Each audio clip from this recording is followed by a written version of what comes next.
Assalamualaikum warahmatullahi wabarakatuh. Perkenalkan, nama saya Dimitri Yusuf Prabowo dengan NIM 24410100015. Jadi hari ini saya akan menjelaskan tentang Network Layer Protocol, yaitu tugas jaringan komputer pertemuan keempat. Lapisan jaringan atau network layer adalah lapisan ketiga dalam model referensi OSI dan memiliki fungsi utama untuk mengatur proses pengiriman paket data dari komputer sumber ke komputer tujuan melalui berbagai jaringan yang saling terhubung. Lapisan ini bertanggung jawab untuk menentukan jalur terbaik agar data dapat sampai ke tujuan dengan efisien, mengelola alamat logis seperti IP address, serta melakukan fragmentasi dan reassembly paket data jika diperlukan. Dalam model internet atau TCP atau IP suite, terdapat 5 protokol utama yang bekerja di lapisan ini, yaitu ARP (Address Resolution Protocol), RARP (Reverse Address Resolution Protocol), IP (Internet Protocol), ICMC (Internet Control Message Protocol), dan IGMP (Internet Group Management Protocol). Setiap protokol memiliki fungsi spesifik yang saling mendukung satu sama lain agar komunikasi antar perangkat dapat berjalan lancar di seluruh jaringan. Yang pertama, Address Resolution Protocol (ARP). Internet tersusun atas berbagai jaringan fisik seperti Ethernet dan Wi-Fi yang dihubungkan melalui router. Setiap komputer dan router memiliki dua jenis alamat, yaitu alamat logis IP address, dan alamat fisik MAC address. IP address digunakan untuk mengidentifikasi perangkat di tingkat jaringan antar jaringan internet working, sedangkan MAC address digunakan untuk mengenali perangkat dalam jaringan fisik tertentu. Karena sebuah paket data yang dikirim dari satu host menuju host lain mungkin melewati berbagai jenis jaringan. Diperlukan mekanisme untuk memetakan alamat IP ke alamat MAC agar paket dapat dikirim ke perangkat fisik yang benar. Disinilah ARP berperan penting. ARP merupakan pemetaan antara IP address dan MAC address. Proses pemetaan ini dapat dilakukan dengan dua cara, yaitu static mapping dan dynamic mapping. Pada static mapping, administrator jaringan membuat label berisi pasangan IP dan MAC address di setiap mesin dalam jaringan. Namun, metode ini memiliki kelemahan, sebab MAC address bisa berubah jika kartu jaringan diganti atau jika perangkat berpindah jaringan. Maka dari itu, tabel pemetaan harus diperbarui secara manual yang dapat memperlambat kinerja jaringan. Sementara itu, dynamic mapping dilakukan secara otomatis menggunakan protokol ARP dan RARP. ARP digunakan untuk menemukan MAC address berdasarkan IP address, sedangkan RARP digunakan untuk menemukan IP address berdasarkan MAC address. Namun kini RARP sudah jarang digunakan karena telah digantikan oleh DHCP (Dynamic Host Configuration Protocol) yang lebih efisien. Cara kerja ARP dimulai ketika komputer pengirim mengetahui alamat IP tujuan tetapi tidak mengetahui alamat MAC-nya. Komputer tersebut akan mengirimkan paket ARP request secara broadcast ke seluruh jaringan. Semua perangkat di jaringan akan menerima pesan tersebut, tetapi hanya perangkat yang memiliki IP yang sesuai yang akan merespon dengan ARP reply, yaitu pesan unicast yang berisi alamat MAC miliknya. Setelah pengirim menerima balasan ini, ia menyimpan pasangan alamat IP dan MAC tersebut di cache ARP agar dapat digunakan kembali di masa depan tanpa perlu melakukan broadcast ulang. Dengan demikian, ARP dapat memastikan bahwa komunikasi antar perangkat dalam jaringan lokal dapat dilakukan dengan cepat dan efisien. Yang kedua yaitu Internet Protocol atau IP. Internet Protocol merupakan protokol utama di lapisan jaringan yang bertanggung jawab untuk mengirimkan paket data dari satu host ke host lain di seluruh internet. IP bersifat connectionless dan unreliable.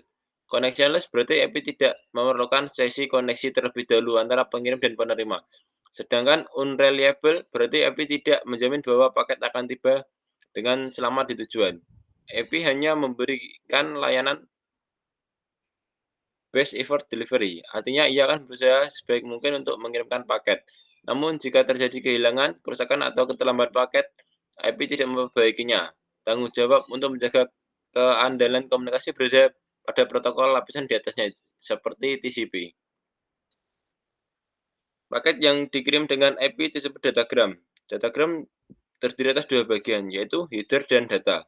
Header memiliki panjang antara 20 hingga 60 bit, dan berisi berbagai informasi penting untuk pengiriman dan pengendalian paket, seperti versi protokol, panjang total paket, detail, time to live, alamat sumber, dan alamat tujuan.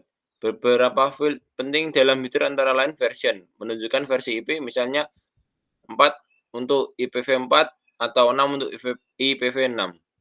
Header length atau HLN yang menunjukkan panjang header, total length yang menunjukkan total panjang seluruh datagram, detail untuk membatasi jumlah maksimum router yang boleh dilalui paket, protokol yang menentukan protokol di lapisan atas, misalnya TCP untuk memiliki nilai 6, UDP memiliki nilai 17, dan ECMC memiliki nilai 1, serta checksum yang digunakan untuk mendeteksi kesalahan pada header. IP juga mendukung fragmentation atau pemecahan paket. Setiap jaringan fisik memiliki batas maksimum data yang bisa ditransmisikan dalam satu frame, yang disebut MTU, Maximum Transmission Unit. Jika ukuran datagram IP melebihi MTU jaringan tentu, maka datagram tersebut akan dipecah menjadi beberapa fragmen agar bisa dikirim. Setiap fragmen akan memiliki header tersendiri yang berisi informasi seperti identification, flags, dan fragment offset. Field identification digunakan untuk menandai bahwa semua fragmen berasal dari datagram yang sama. Flags menunjukkan apakah masih ada fragmen lain setelah fragmen ini, dan fragment offset menunjukkan posisi fragmen terhadap paket aslinya. Proses penyusunan kembali fragmen reassembly hanya dilakukan oleh host tujuan, bukan oleh router. Dengan cara ini, IP dapat berfungsi di berbagai jenis jaringan yang memiliki ukuran frame berbeda. Yang ketiga yaitu Internet Control Message Protocol, ICMC. Karena IP tidak memiliki mekanisme bawaan untuk menangani kesalahan, maka ICMC dibuat sebagai protokol pendamping yang membantu melaporkan masalah atau kondisi tertentu di jaringan. ICMC tidak memperbaiki kesalahan, tetapi hanya memberikan laporan agar host pengirim mengetahui jika terjadi kegagalan dalam pengiriman paket.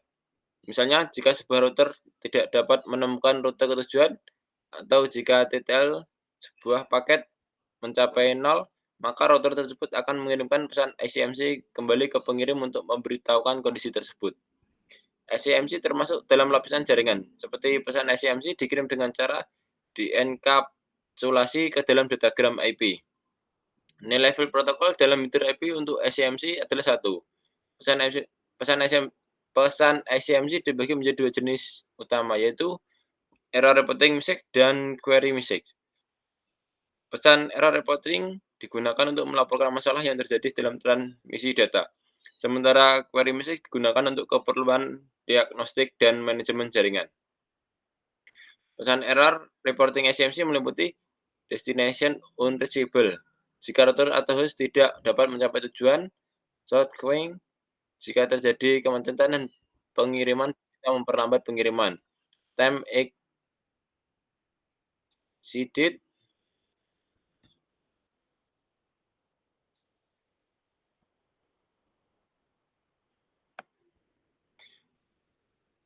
time exceeded jika detail mencapai 0 sebelum paket tiba di tujuan. Parameter problem jika terdapat kesalahan pada field header, dan redirect jika router mengarahkan host agar menggunakan rute lain. Sementara itu, pesan query meliputi echo request dan echo reply yang digunakan dalam perintah ping untuk menguji konektivitas, timestamp request dan reply untuk menghitung waktu tempuh paket,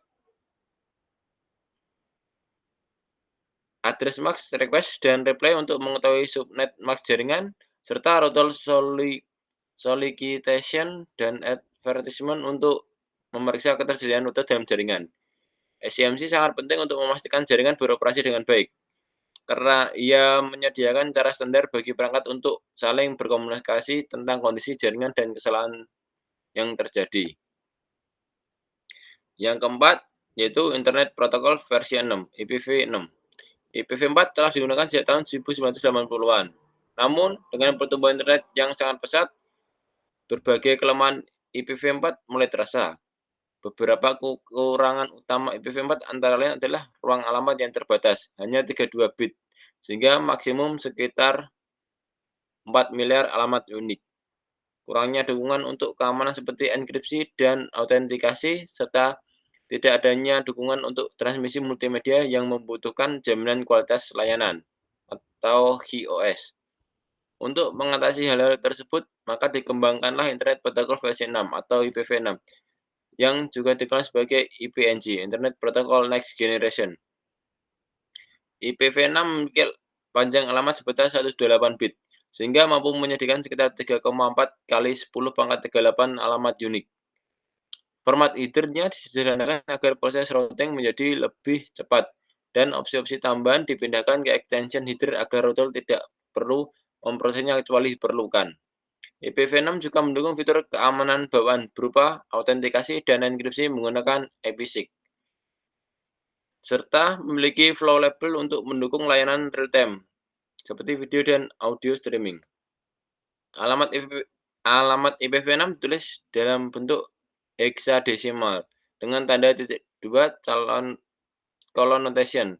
Sebuah alamat IPv6 terdiri dari 8 blok masing-masing 16 bit. Misalnya 20.2.2.0.0.0.2.2.0.0.0.2e.2.0.0.0.2 Untuk mempersingkat penulisan, 0 di awal setiap blok dapat dihilangkan, dan rangkaian blok 0 berturut-turut dapat digantikan dengan tanda ganda titik 2 atau titik 2 dua kali, namun hanya sekali dalam satu alamat. IPv6 memiliki 3 jenis alamat, yaitu unicast, anycast, dan multicast. Unicast digunakan untuk komunikasi satu-satu antara dua perangkat. Anycast digunakan untuk komunikasi ke salah satu perangkat dari sekelompok perangkat dengan alamat yang sama, biasanya yang paling dekat secara topologis. Dan multicast digunakan untuk komunikasi satu ke banyak ke sekelompok perangkat secara bersamaan. Struktur paket IPv6 terdiri dari base header dan payload. Base header berukuran 40 bit dan berisi informasi seperti versi, prioritas, flow label, panjang payload, next header, hop limit setara dengan TTL di IPv4, serta alamat sumber dan tujuan. Setelah base header, terdapat extension header yang bersifat opsional, digunakan untuk menambahkan fungsi tambahan seperti fragmentasi, autentikasi, atau privasi. Berbeda dengan IPv4, fragmentasi pada IPv6 hanya dapat dilakukan oleh host pengirim, bukan oleh router di tengah perjalanan.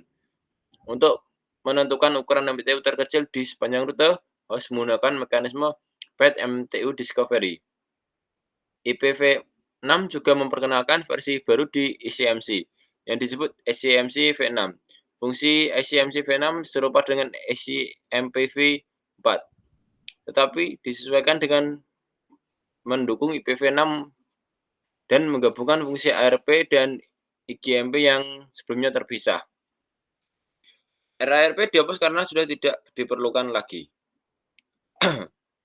Proses transisi dari IPv4 ke IPv6 tidak dapat dilakukan sekaligus, mengingat jumlah perangkat yang sangat besar di internet.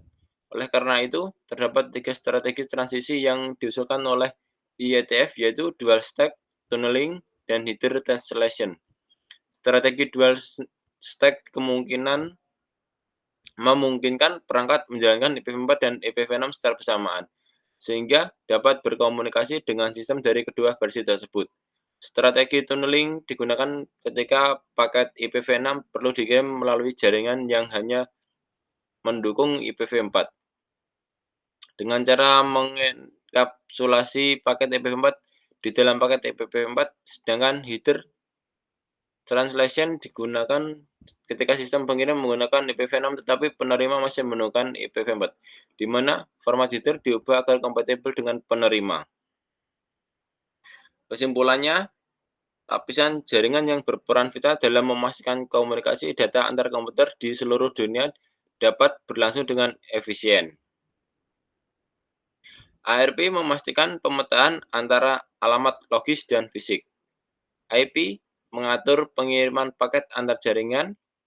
ICMC memberikan mekanisme pelaporan kesalahan, dan IPv6 hadir sebagai penyempurna generasi sebelumnya untuk menghadapi kebutuhan internet masa depan dengan kapasitas lebih besar, keamanan lebih tinggi, serta efisiensi transmisi lebih baik.